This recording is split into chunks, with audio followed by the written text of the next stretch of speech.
Friday. Happy Friday. Ryan Karam's got some sunglasses on. Everybody's ready for the weekend.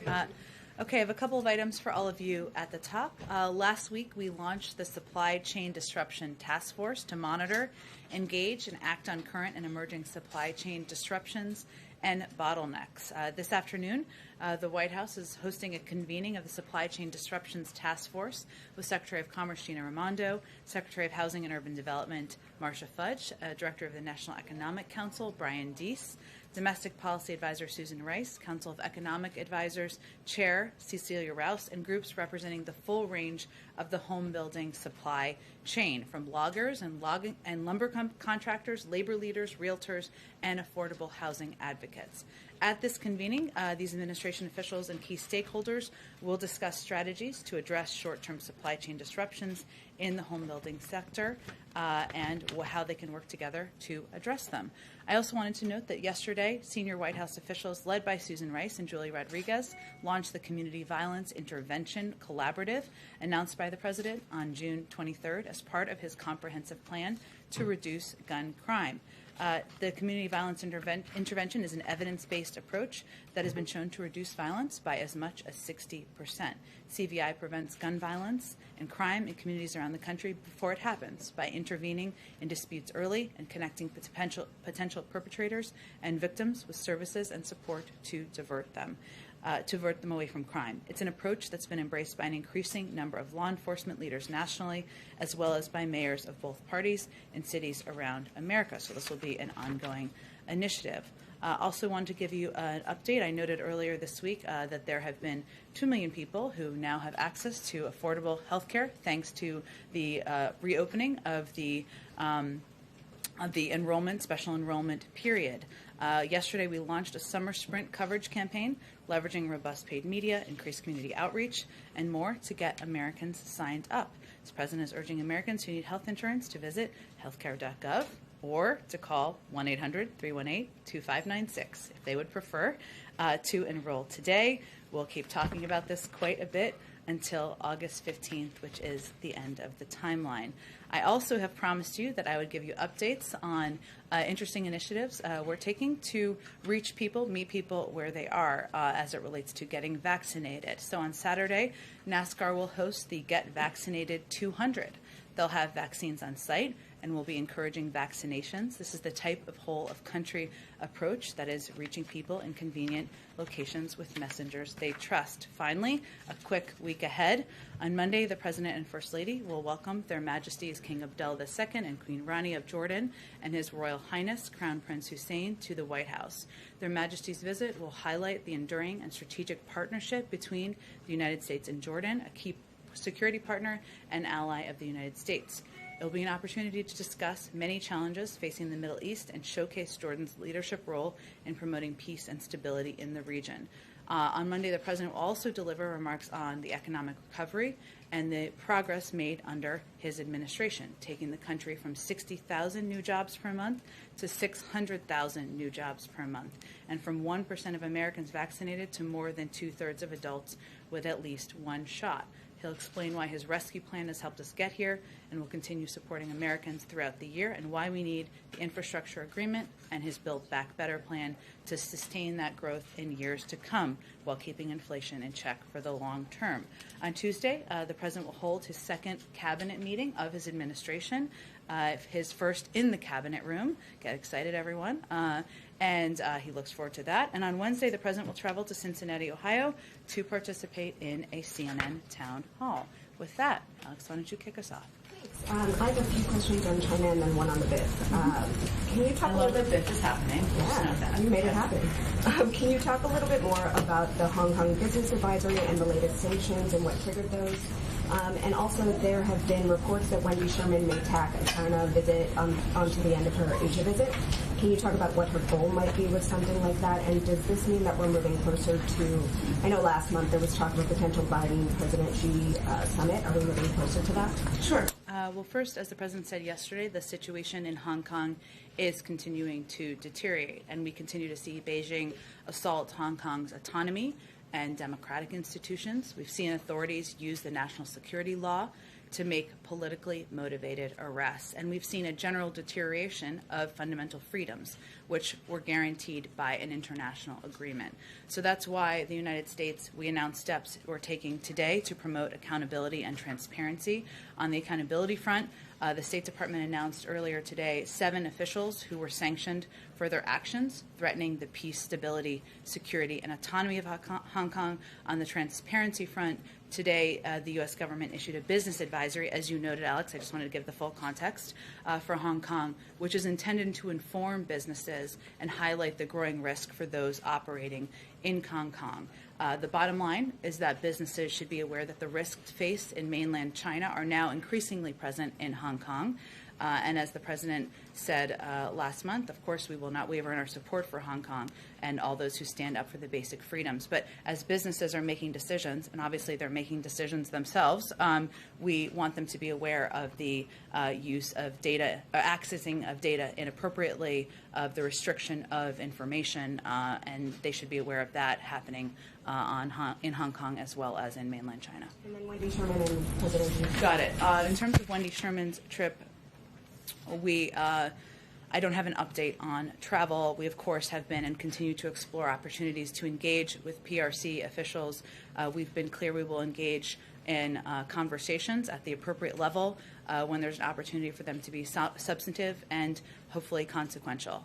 So I don't have an update on intended travel. Obviously, they're quite adept over there at the State Department of adding things as needed. And as it relates to plans for the president, as we've said, he will look for opportunities to engage with President Xi going forward. We don't have any particular plans at this moment, so no decisions have been made, but we'll continue to evaluate what's appropriate and what would be constructive in the relationship moving forward. And then just on the bid, there are reports that it could be financed in part by tariffs on carbon-heavy imports, which could end up hiking prices on goods for American families. Is the White House open to that, or would that be a concern similar to the gas tax? There are ongoing discussions about the final components, of course, as we look to, and I know you are all eager to see bill language and legislative language, and of course, having discussions about the pay-fors are part of that. The president's bottom lines have not changed about the fact that any pay-fors cannot raise taxes on individuals making less than $400,000 a year, and anything that would impact that would not be something he would support. Go ahead. Follow up on, I can't believe we're calling it the bit. Those of us old enough think of Back to the Future. Those who are younger, I don't know what they think of. But Back to the Future category. Given the fact that discussions are ongoing, if the discussions are still ongoing come Wednesday, does the president believe that the Senate should take the procedural vote to move forward if there's no bill text or deal in hand? Well, I think Leader Schumer, of course, will be running point and leading the effort to determine and making the determination about the timeline, the process, and the sequencing of votes in the Senate. And we certainly work closely with him, but we certainly trust his path that he is mapping out for the legislative process. We have several days, I would note, before Monday for more information to become available. We'll see what is known. I will note that the president is quite familiar with the roller coaster and ups and downs of legislating, having spent 36 years there and even having had some successes over the last few months in working with legislators. We had a productive meeting. Members of our team had a constructive, productive meeting yesterday. And I'd also note that there are a number of Republicans and Democrats who feel the same in terms of the path forward. Senator Portman said, we're going to get it done, and that we'll end up with a good package. Senator Cassidy said he did not feel squeezed by the timing. Senator Romney affirmed things were going in a good direction. We certainly understand the ups and downs. No one better than the president. That's the period of time we're in at this point. And you went through kind of the top line details of this yesterday, but can you elaborate a little bit on the Facebook, Sure. the administration to Facebook flagging of disinformation, and then there's also some reporting that we've had that Facebook maybe hasn't been as proactive as the White House would like it to be in response to some of the flagging. So the process of how the flagging works, and then whether Facebook has been amenable to those requests. Sure. Well, I would say first it shouldn't come as any surprise that we're in regular touch with social media platforms, just like we're in regular touch with all of you and your media outlets about areas where we have concern information that might be useful, information that may or may not be interesting to your viewers. You all make decisions just like the social media platforms make decisions, even though they're a private sector company and different, but just as an example. So we are regularly making sure social media platforms are aware of the latest narratives dangerous to public health that we and many other Americans are seeing across all of social and traditional media. And we work to engage with them to better understand the enforcement of social media platform policies. So let me give you an example just to illustrate it a little bit. The false narrative that remains active out there about COVID-19 vaccines causing infertility, something we've seen out there flowing on the internet quite a bit and other places as well, which has been disproven time and time again. This is troubling, but a persistent narrative that we and many have seen, and we want to know that the social media platforms are taking steps to address it. That is inaccurate, false information. If you are a parent, you would look at that information, and that would naturally raise concerns, but it's inaccurate. And that is an example of the kind of information that we are flagging or raising. And then has Facebook been as proactive as the White House would like in terms of its response to those flags? Well, I think as I noted yesterday, Phil, there are more steps that everyone can take. And I would just note again, this is a responsibility of officials speaking, of course, on behalf of the government. It's a responsibility of members of the media. It's the responsibility of citizens and civic leaders and people who are trusted voices in communities around the country. That has a broad definition. Social media platforms is one of them. And as we know, it is also there are also areas where a lot of people get news and information. Sometimes those are accurate news items reported by some of your outlets or accurate information shared by a neighbor. Sometimes there is information that is not. It is hard to discriminate, as we know. This is not a new issue, but it is an issue that is impacting people's lives. So a couple of the steps that we have, that could be constructive for the public health of the country are providing for Facebook or other platforms to measure and publicly share the impact of misinformation on their platform and the audience it's reaching. Also with the public, with all of you, to create robust enforcement strategies that bridge their properties and provide transparency about rules. You shouldn't be banned from one platform and not others for providing misinformation out there. Taking faster action against harmful posts. As you all know, information travels quite quickly. If it's up there for days and days and days, when people see it, it's hard to put that back in a box. And of course, promoting quality information. Algorithms, I don't know how they work, but they all do know how they work. So those are some of the steps that we think could be constructive for public health, for public information, for public, and the right of the public to know. Go ahead. Just to quickly follow up on the Facebook aspect of this, you said yesterday that 12 people were producing 65% of the misinformation on vaccines on social media platforms. Do you have a sense of who those people are? Are they bad actors like Russia? And Facebook responded yesterday after the press briefing. They say that they removed 18 million pieces of COVID misinformation. They've connected more than 2 billion people to reliable information. So does the White House find that sufficient? Clearly not, because we're talking about additional steps that should be taken. And frankly, information that media organizations could decide whether you're going to report on or not. I'm not talking just about the misinformation storyline. I'm talking about these individuals. I'm talking about how prevalent the spreading of this information is. The public has a right to know. That's the point that we're making, and we're dealing with a life or death issue here, and so everybody has a role to play in making sure there's accurate information. Obviously, those are steps they have taken. They're a private sector company. They're going to make decisions about additional steps they can take. It's clear there are more that can be taken. And actually, on the foreign government piece, because I think that's an important point or important, interesting question. The State Department's Global Engagement Center has found that Russia and China have promoted their own vaccines through messaging that undermines Western origin vaccine development programs. So, that is more than just competition about vaccines. The risk and impact there is that this type of information magnifies the risk of potential side effects associated with Western vaccines. This is what the information, some of this misinformation is doing, and misleads the public by falsely alleging that mRNA vaccines are untested and thus risky, even though many of them are approved and have gone through the gold standard of the FDA approval process. So the PRC, for example, has also suggested that the United States hoards COVID-19 treatments and prevents other countries from acquiring vaccines, despite evidence to the contrary. But certainly pushing information out there that these tested, approved vaccines are ineffective and unhelpful. A lot of people on these platforms, they're not discriminating, as you all know, between the source of the information, and that is damaging as well. So we've seen that trend. And one more, if I could, just on Afghanistan. Thank you, Jen. As we look at the withdrawal in Afghanistan, what is your assessment of the Taliban's advancements? We heard from the president, he said the likelihood that there was going to be the Taliban overrunning everything and owning the whole country is highly unlikely. Does the administration still believe that the Afghan government can maintain control of the region? I think that what the president was conveying is that it is not inevitable, and we have provided a range of a great deal of support, supplies, training.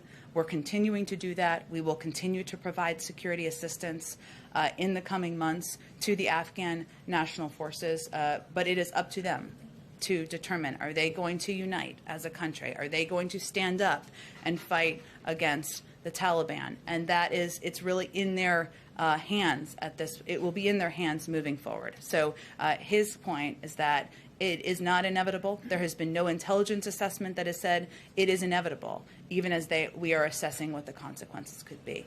Go ahead. Thanks, Ben.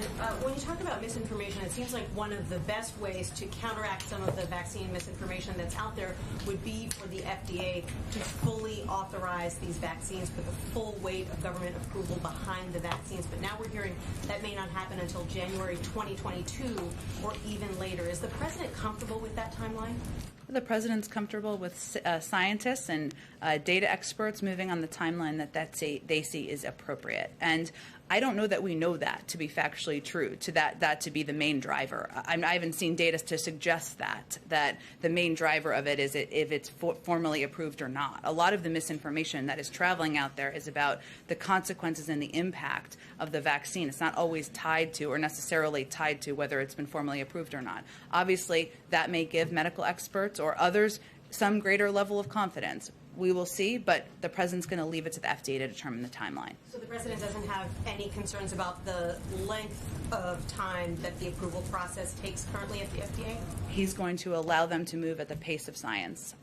Okay. And then I want to ask you about the new reporting about Joint Chiefs Chairman General Milley, who had apparently some very serious national security concerns just before President Biden took office. Did he brief then President-elect Biden about his fears about a strike on Iran or about the possibility of an attempted coup? I'm not going to speak to private national security conversations, I should say. Obviously, the president had many conversations with General Miller during his time in his role, and most of those, or none of those, do we read out. I will say that he strongly respects General Miller. As you know, he had the opportunity to sit down with him on Wednesday, thank him for his outstanding leadership of the Resolute Support mission, including overseeing the vast majority of our drawdown from Afghanistan, which is a particularly vulnerable period for our troops. How close does the president think we came to a possible war with Iran or an attempted coup here at home? I'm just not going to speak to intelligence matters from here. Go ahead. Thanks, Jen. First on COVID origins, is the White House worried that China continues stonewalling the World Health Organization investigators and now is saying things like they think maybe COVID-19 got into China through frozen food? We are certainly continue to be concerned, Peter, about misinformation coming from voices in China about certainly the origins, their lack of participation in the process, their lack of willingness to provide data and information to the World Health Organization. As you know, we are undergoing our own process here, our 90-day review here, but certainly the Chinese providing information, being a participant in the process, would aid the effort. And then speaking of misinformation and the announcement from yesterday, for how long has the administration been spying on people's Facebook profiles looking for vaccine misinformation? Well, that was quite a loaded and inaccurate question, which I would refute. How? Well, Peter, first of all, as you know, we're in a regular touch with a range of media outlets. And we expect that the White House is watching Let me Fox, finish. but As we we post are on Facebook. as we are in regular touch with social media platforms. This is publicly open information. People sharing information online, just as you are all reporting information on your news stations. But, okay, so these 12 people who you have on a list, 12 individuals, do they know that somebody at the Surgeon General's office is going through their profile? I'm happy to get you the citation of where that comes from. There's no secret list. I will tell you that these are people who are sharing information on public platforms on Facebook, information that is traveling, is inaccurate. Our biggest concern here, and I frankly think it should be your biggest concern, is the number of people who are dying around the country because they're getting misinformation that is leading them to not take a vaccine. But young people, old people, kids, children, this is all being, a lot of them are being impacted by The misinformation. big concern, though, I think, for a lot of people on Facebook is that now this is Big Brother watching you. They're more concerned about that than people dying across the country because of a pandemic where misinformation is traveling on social media platforms. That feels unlikely to me. If you have the data to back that up, I'm happy to discuss and it. just about things that are on Facebook, I looked this morning. There are videos of Dr. Fauci from 2020 before anybody had a vaccine, and he is out there saying there's no reason to be walking around with a mask. So is the administration going to contact Facebook and ask them to take that down? Well, first, I think what Dr. Fauci has said himself, who's been quite public out there, is that science evolves, information evolves, and we make that available in a public way to the American people. Exactly. I have never seen any data to suggest that that the vaccines cause infertility. That is information that is irresponsibly traveling. Okay, Just one more. Sorry, excuse me. Just one more. Okay, about the science evolving. Facebook used to block people from posting that COVID may have originated for a lab. That is something this president now admits is a possibility. So, is there any concern that things you are trying to block or have taken down might someday turn out to be? We don't take anything down. We don't block anything. Facebook and any private sector company makes decisions about what information should be on their platform. Our point is that there is information that is leading to people not taking the vaccine, and people are dying as a result. And we have a responsibility as a public health matter to raise that issue. And the responsibility we all have, the government, media, platforms, public messengers, to give accurate information. Go ahead. About the 12 individuals that are on that separate site, it's not from the White House. I don't have the source in front of me, but we've read it as well. Can you give us a sense of who those individuals are, as was asked before, and what specifically you've given a tough message to the social platforms that they should do more, the social media platforms. What from this podium is the message to those individuals, the 12 of them, who are responsible for 65% of the misinformation that's out there? The message is the same message as it is to every person out there who has a platform, whether that is an elected official or that is a person who is a civic leader. The vaccines are safe. They are effective. If people take them, they will save their life in many cases. And so our message to everyone who's sharing misinformation is that the steps you're taking are irresponsible. They could lead to people getting very sick and people ultimately losing their lives. Why don't we all participate in a process that will help provide accurate information out there? Has the White House participated in any direct contact with these individuals, given the impact they're having through any avenue to try to say, knock it off? No, and I'm happy to get you guys the data on where we got that information, where the public, it's a publicly available data. We'll get you the citation is what I mean. Let me ask you, if I can, then about some of the other numbers as they relate to COVID right now. Obviously, due to the Delta variant, COVID cases are up sharply right now. Mm-hmm. Testing is down right now. How concerned is the White House that this variant, COVID in general, is much more widespread than we're aware of publicly at this time? You know, it's a great question. I don't want to speak out of turn here because it's really a question for the health and medical experts on how they're tracking it and how concerned they are. We certainly know on transmissibility and based on the CDC data that the Delta variant is impacting the majority of people who are getting sick with COVID now. We also know that 99.5% of people who are in the hospital are people who are unvaccinated, and people who are dying of COVID unvaccinated. The data is very clear. As Dr. Walensky said on an earlier earlier briefing today, this is really becoming a pandemic of the unvaccinated, and that means getting vaccinated, you can save yourself. Is there anything that the White House is doing differently? We saw the president proudly in Philadelphia shaking hands with a lot of folks when he was there for his voting rights speech earlier this week. We saw something similar last week when he was in Illinois. Given the reporting about some breakthrough cases right now, are there any things that the White House is doing differently as it relates to your own staffing or the president's handling of his sort of activities due to those new numbers? No, we are vaccinated. The president's vaccinated. We are all vaccinated. So breakthrough cases are not something that you or Americans should worry about. We still have a testing protocol and process in place for White House staff, so that has continued. And for those individuals that he would be shaking hands with, there's not any. Basically, shaking hands is good if you're vaccinated. We abide by public health guidelines as it relates to the president's engagements, and if public health guidelines changed, which I'm not predicting, we would continue to abide by them. Go ahead. Oh, I'll come to you next, April. On the meeting that you're having with the housing industry Yeah. today at the White House, how concerned is the White House about the supply shortage in the industry leading to inflationary pressures? Is that a serious concern? Is that why this meeting is being held? The meeting is being held as part of our effort to connect suppliers who have said in the past to our economic experts they don't always have the opportunity to talk to one another. We know because of the pandemic there have been supply shortages in areas that have led to a reduction of new building and construction, which has led to also an increase in housing prices because there are certainly not enough houses on the market. So that's what it's related to, is an opportunity to discuss with them, bring them all together in a room, and it's part of our multifaceted effort to address issues in the supply chain.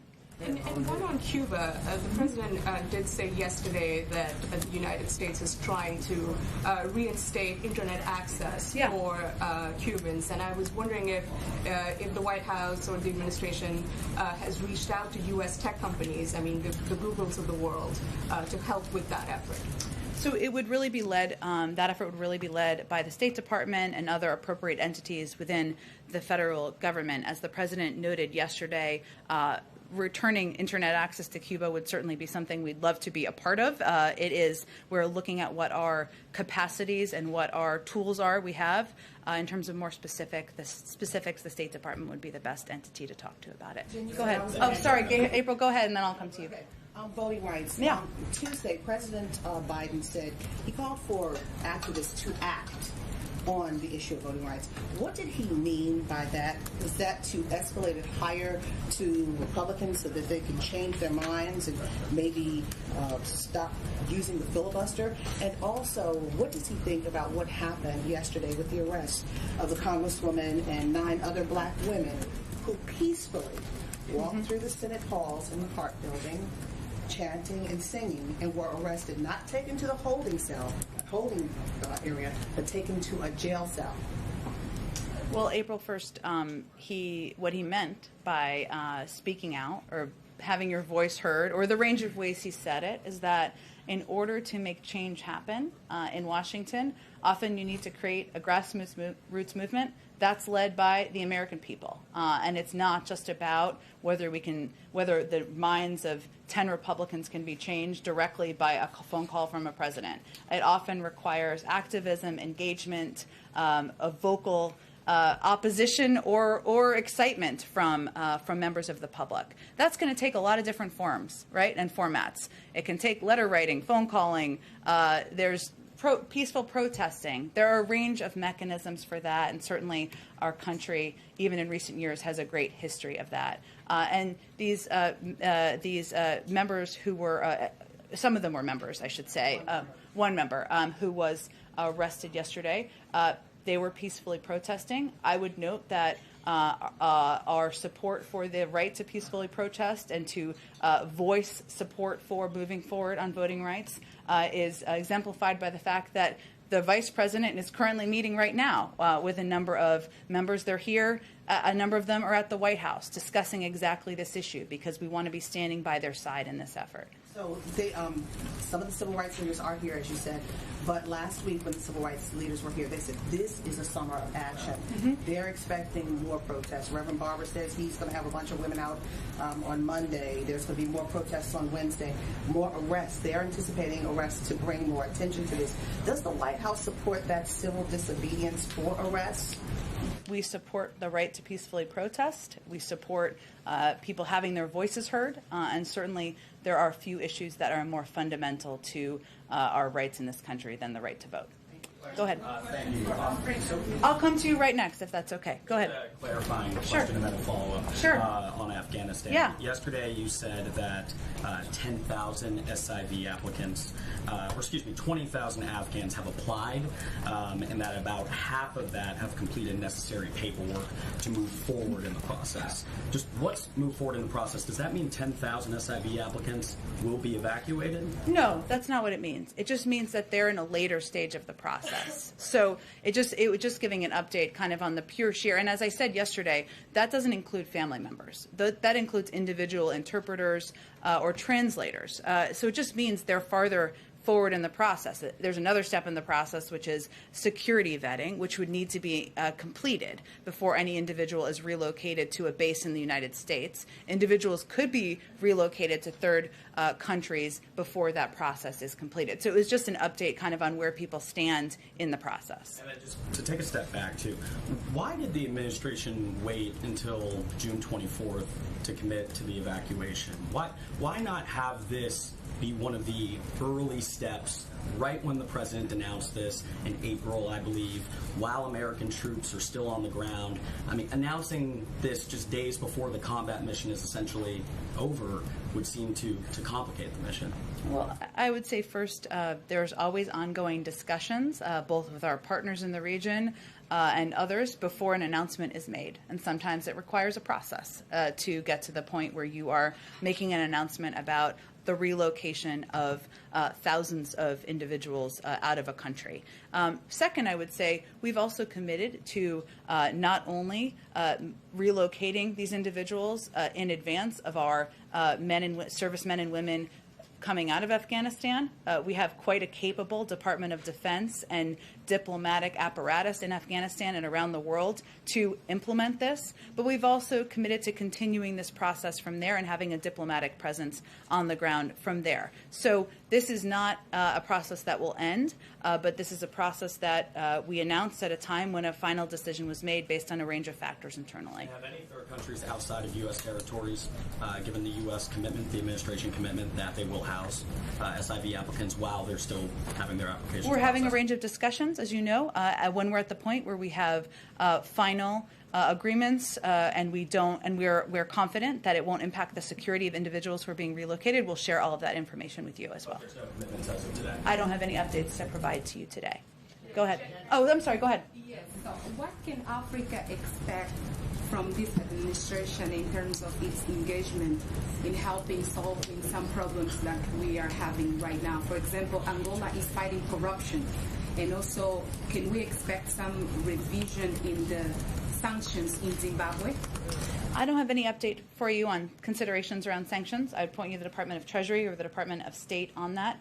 We, of course, will remain deeply engaged with our African partners on a range of issues, whether it's corruption or facing and fighting the COVID pandemic or economic opportunity and development. And I would note that we have a number of leaders high up in the government, including our UN ambassador, Linda Thomas-Greenfield, who has spent quite a bit of time working with leaders in the region and playing a front and center role for the United States government. But in terms of specifics on Zimbabwe or Angola, I would point you to the State Department. Regarding misinformation, do you have any data that shows that children have been affected by misinformation? And how do you see we should educate children about these issues? Because I'm working on a show that will inform little kids about many different things, and I'm also concerned about misinformation. So in your research about misinformation, is there any misinformation affecting children as well? That's a really interesting question. I don't have any data at my fingertips. I will reiterate that, of course, children are not eligible under the age of 12 yet for vaccines in the United States, and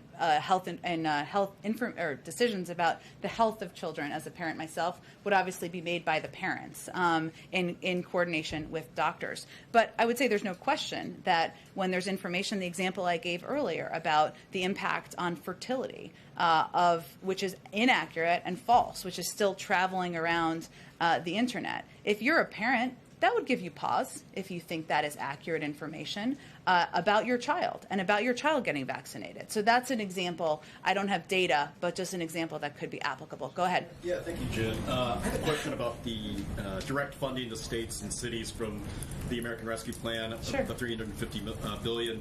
Talking to the Treasury Department, about $200 billion has gone out, and several cities and states that have been quick to allocate that money. But there's other mayors and governors who I've talked to who have spent very little of that funding so far. In some cases, none of it, either because of battles with their state legislatures over the funds, their late budget cycles, lengthy public input processes, or they're simply doing better than expected revenue-wise, and so there hasn't been a sense of urgency for them.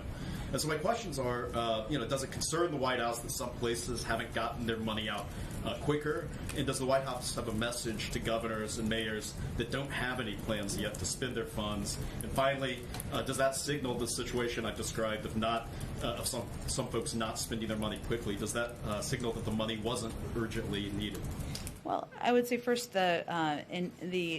ensuring that states and local governments had the funding they needed to keep employees on the job, to keep cops on the beat, to rehire them in many cases, was a priority when we were negotiating the American Rescue Plan for a range of elected officials, including mayors and governors across the country, for good reason. It sounds like there's some different case-by-case scenarios that have made it more challenging in certain governments and localities. We have an entire team here and at the Treasury Department that works closely with them. It may be most constructive for you to talk directly to them, either Jean Sperling or Jacob Liebenluft, about different issues that are happening in different cities or Do you states. have confidence that money is being well spent and that they're going to get it out to address what you identified as a problem for cities and states? Absolutely. And there is, of course, a range of options that cities and localities have for using the funding. And we wanted to provide that flexibility on purpose because one city or town or state does not fit all. One size doesn't fit all, I should say, for cities, towns, and localities. That was important, that flexibility. There are still restrictions on how it can be used and how it's implemented. We obviously also, which is not what you're asking, but I'm just going to reiterate, take waste, fraud, and abuse incredibly seriously. The president is Sheriff Joe in his heart and forever. So that's something we watch. But I would say it might be constructive for you to talk to them directly about the implementation piece, and I'm happy to connect you directly. Go ahead, Karen.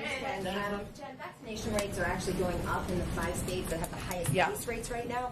What does the White House think is driving that, and what is being done there that the administration could apply to other hotspots? Yeah, Karen, and I know this was announced on our COVID briefing. For those of you who were not on it, in the past week, the 5 states with the highest case rates, Arkansas, Florida, Louisiana, Missouri, and Nevada, had a significantly higher rate of people getting newly vaccinated compared to the national average, which we obviously see is a good sign. And in the last 10 days, 5 million shots have been administered and millions got their first shots. It's hard to pinpoint one particular piece, but what I would say is that we're continuing to work to apply the lessons we've learned over the last few months. The biggest issue far and away is access, and that means something different in different communities. In some communities, it is ensuring that people know that they can take time off of work. Because of the kind of jobs they're working. In some communities, it is meeting people where they are, in places of worship, mobile clinics, which is something we're doing a lot in rural communities, walk-up pharmacy appointments at their workplace or in schools.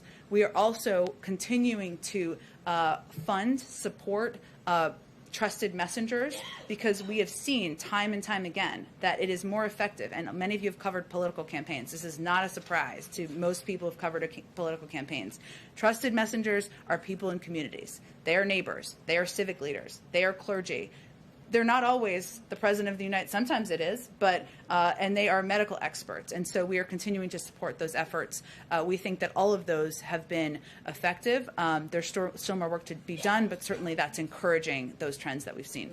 Jen, How concerned are you, though, that things have to get worse in these hotspots before they get better, that fear is driving the vaccination rate? How concerning is that to the White House? Well, that is not our preference. That is why we have made vaccines so readily available for months now. That's why we have employed these tactics for months now, making vaccines readily available, accessible, working with trusted messengers and partners. We also, though, have seen in some communities where local news stations are covering young people, unfortunately, who are getting sick, some being put on ventilators. I don't know, I can't tell you from data what impact that is having, but we are seeing in areas where there are lower vaccination rates some positive signs over the last week. We'll see if that continues. Go ahead. Thank you. I have 2 COVID questions and 1 voting rights question. I will Okay. try to make it fast. On COVID, you and Dr. Walensky have used this phrase, the pandemic of the unvaccinated. And I am wondering if any part of that is the administration distancing itself from responsibility for the pandemic, because you've been trying to get people vaccinated, or if it's a scare tactic. Well, I would say first, the data speaks for itself, which 99.5% of people who are in hospitals because of COVID are unvaccinated. What it is our responsibility to do is provide accurate public health information to the public. It is also our responsibility to stay at it and continue to communicate, to fund programs, to support trusted messengers, to get out into local communities, to use what we see as creative partnerships to meet people where they are. We haven't stopped that. We haven't halted it. We haven't even slowed it down. But certainly from the public health experts, et cetera, and I repeated what Dr. Walensky said, because she is, of course, a doctor, and I am not. It is important for people to understand that the vaccine is safe. It will protect them, and it is as simple as that. And sometimes. On Olivia Rodrigo, was this sort of a one-off thing? I know that you had worked with other celebrities before, and you announced the NASCAR thing. But is there more work with young celebrities or country stars or anything else that's coming, or was that more of part of the month of action that's behind us? Wouldn't it be great if this was the cue for like Blake Shelton and Gwen Stefani to come out from? That would be awesome. I wish that was happening today. It is part of an ongoing effort, and we want to partner with trusted voices and individuals in communities, many of whom you will never have heard of, and they may have 5 Twitter followers if they're on Twitter, which they probably are not if they're not on the coast and not liberal. But we will also we'll also work with celebrities, and we will also work with individuals like Olivia Rodrigo. I know I said this the other day, but obviously she's a very well-known pop star. She's 18 years old. She doesn't have to use her time to do this. She is speaking to a broad swath of an audience that I bet you is not watching the White House briefing and is probably not watching the President of the United States. And we recognize that we need to meet people where they are, including as we use partnerships and media and engage with media as well. Go ahead. And I'm very sorry to have one more, but on voting rights, the President on Tuesday called on Congress to pass federal voting legislation. He spoke about the urgency of it. The question is, what comes next? Is he going to travel around the country and make this case? Is he going to go up to the Hill and have meetings specifically about voting rights? I know that he's talked about, activists need to build the grassroots, but some activists are sort of pushing back on that idea, saying, like, we can't always be the ones that are asked to do the work. He's not saying to do it alone. He's saying, I will be with you. But he's also saying that grassroots activism is what is going to move and change the country for the better. That's always been the case throughout history. In terms of what he will say and do, I don't have any scheduling announcements for you at this point in time. But he has said this would be a cause of his presidency. That means he will use his time, use his platform to make sure he's speaking about elevating it, engaging in it. And as you know, the vice president, this will be a top priority for her. She will be front and center for the administration on this issue moving forward. Go ahead. Thanks, Jen. Just given the Wednesday timeline that Senator Schumer has laid out, what will the president be doing over the weekend to help things move along? Will he be making calls all weekend? And then what's his response as well to Republicans who are concerned that tougher enforcement in the IRS won't be enough to generate enough revenue? Well, first I would say the president has proposed a number of ways to pay for these proposals that have been out there in the public and has been a part of these ongoing discussions, which are continuing. And those proposals, he has a number of proposals out there that would more than cover the cost of this this infrastructure agreement that do not violate what the Republicans have said is their red line in this case, which is the 2017 tax cuts, regardless of his point of view on that. We'll take that on in the Build Back Better reconciliation package. In terms of what he will be doing, the president is ready, willing, able, looking forward to playing any constructive role he can play in getting these pieces of legislation across the finish line. Will that mean phone calls? Sure. Will it mean bringing more people to the White House? It probably will. But I don't have anything to kind of lay out for you here. And separately, has the intelligence community attributed the Kaseya ransomware attack to the Russian government, and has it been concluded that the RNC was indeed hacked? Well, first I would say the RNC put out a statement when that news came out saying it was a third party that had their information accessed, not the RNC, a vendor of the RNC's. I'm not aware of the information they're changing. I would point you to them on that. The FBI is, of course, doing an investigation and in touch with them. I don't think they've put out any new information since then. In terms of the Kaseya attack, we have pointed to the fact that that R-Evil has many cyber experts have assessed their engagement here. We have not attributed the Russian government's involvement in this case. It's an ongoing review, but we don't have any new information on that front. Go ahead. Madam Agent, I'm curious if the uptick in the Delta variant, if that is playing any part in where the president is leaning in terms of extending that federal mask policy in public transportation. I know it's set to expire in September. Is he leaning towards extending that even more? We've seen some health officials say that they want to extend it even now. Well, he's going to lean into the advice of his health and medical experts and teams on any steps that need to be taken to keep the American people safe.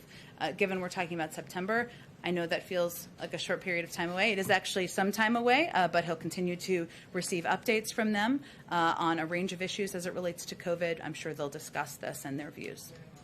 And on that same note, he said yesterday that he's going to take into consideration some factors before he talks about what will happen with the European travel ban. Is that going to play a part into that with the Delta variant coming up? Well, as it relates to the travel ban, we certainly know we've made important progress on the pandemic. We'll continue to put public health first. The president, all decisions about reopening international travel will be guided by our public health and medical experts. There are ongoing working groups that are having these discussions to keep open lines of communication. He will be receiving an update soon, I believe, if not today, then in the coming days on where things stand. But we must be vigilant, particularly about the spread of variants. We'll reopen when health and medical experts expect it is safe to do so. Go ahead. Thanks, Jen. Does the president plan to reappoint the Fed chairman to another term? I have no announcements or pronouncements on the Federal Reserve Chair or any other personnel to convey to you today. For that decision? I don't have a timeline to project. I know that there's a timeline for when his services will need to be reviewed or determined. Go ahead. Let me just get around. Go ahead. I had a question about Belarus, if I may. The Belarusian opposition leader, Svetlana Tikhanovskaya, will be in Washington next week, and she said she would meet high-ranking officials. I was wondering whether you had details about that. I don't with me. Let us get it to you after the briefing. Members of the National Security Team or the State Department, was she more specific, or just people from the U.S. government? She just said high-ranking officials on Twitter. Okay, let us get you more information after the briefing. Reese, who is our special guest from, tell us where you're from. Who's not been? Have you been here before? I've never been here before. Okay. Dun dun dun. Welcome. Welcome to the super. Thank you. So my question is really just about, we kind of touched on the vaccination rates in like rural counties, especially in Oklahoma. We're seeing a significant rise in COVID cases. Is there any specific plans that the administration has to help increase vaccination rates in these rural counties that really these people don't have any intentions of even getting the vaccine?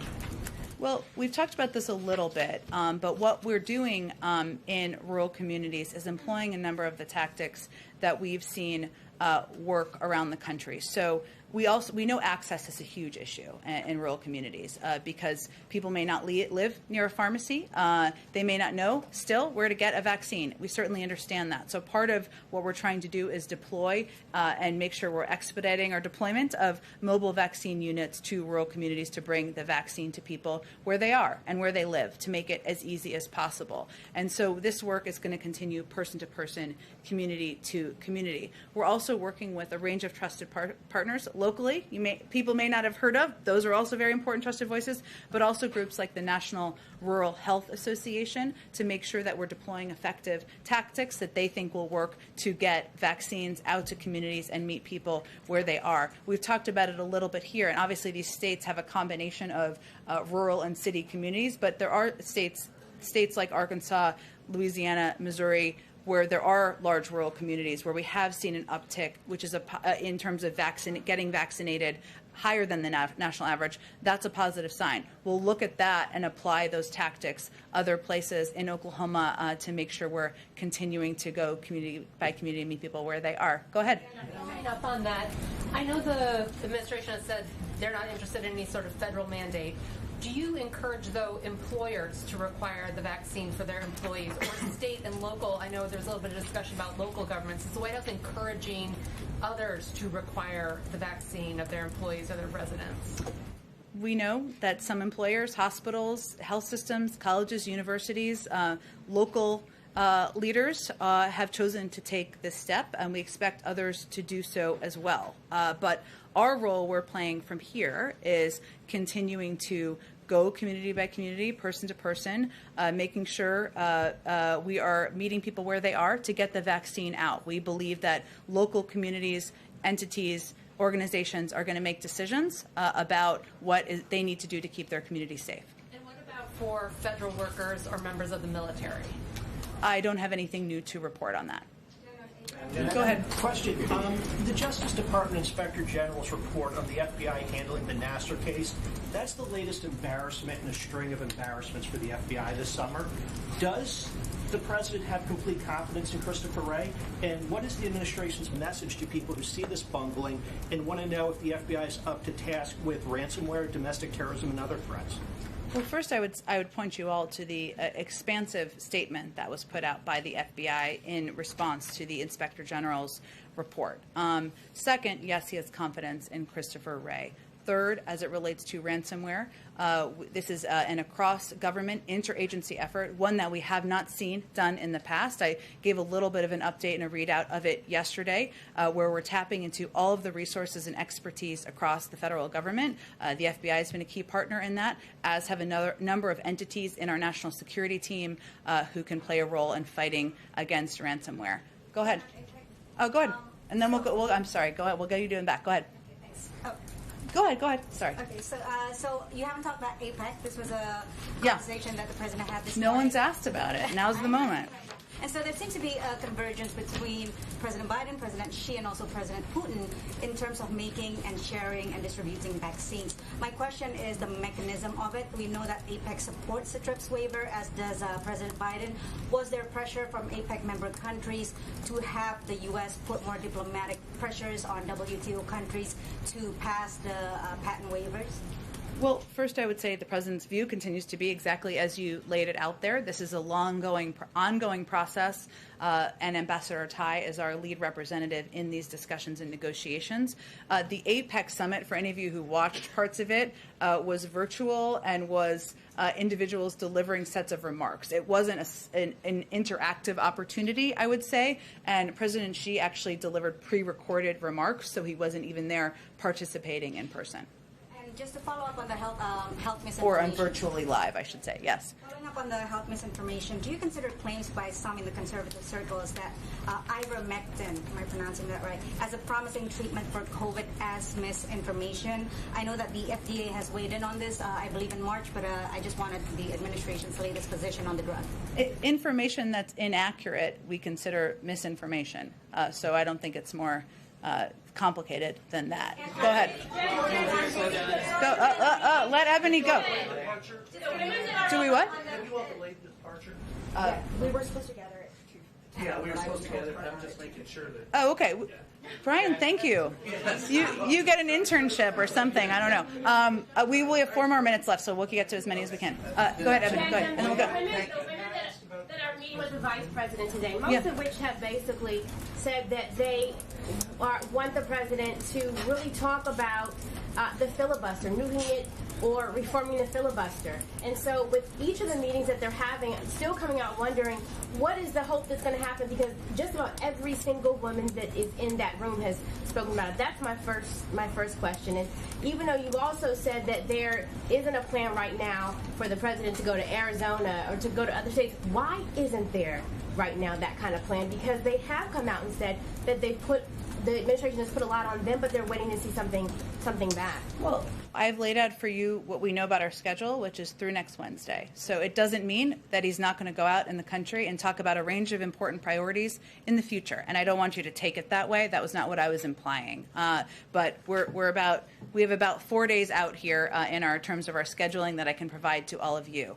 As it relates to the women who are in this room, let's see. Maybe they'll go to the stakeout and they'll talk about their meeting and their engagement. And the message that the president is sending, the vice president is sending, is that we're absolutely committed to getting the For the People Act signed into law, that we're committed to advocating for, to elevating voting rights as an important issue for people across this country. And I think our actions clearly exemplify that. Go ahead. A clarifying question on how you identify this misinformation. I'm wondering if you could tell us specifically how the administration identifies what is misinformation and then how you flag it to Facebook. That's one. 2 is how many times has the administration flagged this kind of information? And then 3, how long has this been going? And then finally, I know that you are deadly serious about this conversation. You talked about how this is life and death. But are there any types of safeguards that the administration is putting in place to make certain that they do not chill free speech while they are going after this kind of disinformation?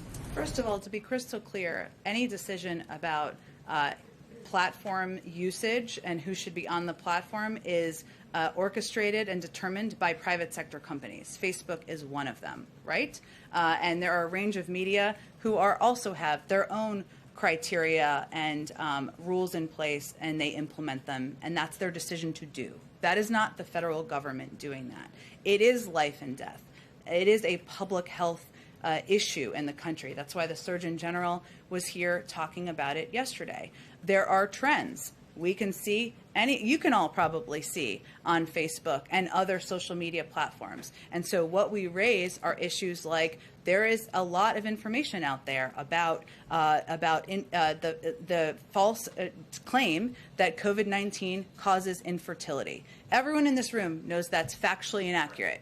We raise for them in our direct channels, of which every administration has always had with every social media platform, that we are seeing this trend. It's troubling. That information's inaccurate. But specifically, so you're not going after, you're saying these are general areas of misinformation that you should take a look at, not specific posts. Yes, it is also publicly available who the individuals are who have spread most of the information. It wasn't publicly available by the United States government. It's publicly available information. So that's how it works. Okay, thank you, everyone. I've got to wrap it up. I'm sorry. Have a great... Okay, Brian, go ahead. Last one. Very quick. On Afghanistan, though we're not engaged, Brian, why don't you come back here? They've got to gather. They've got to gather. I got to get to the gather, too. Okay.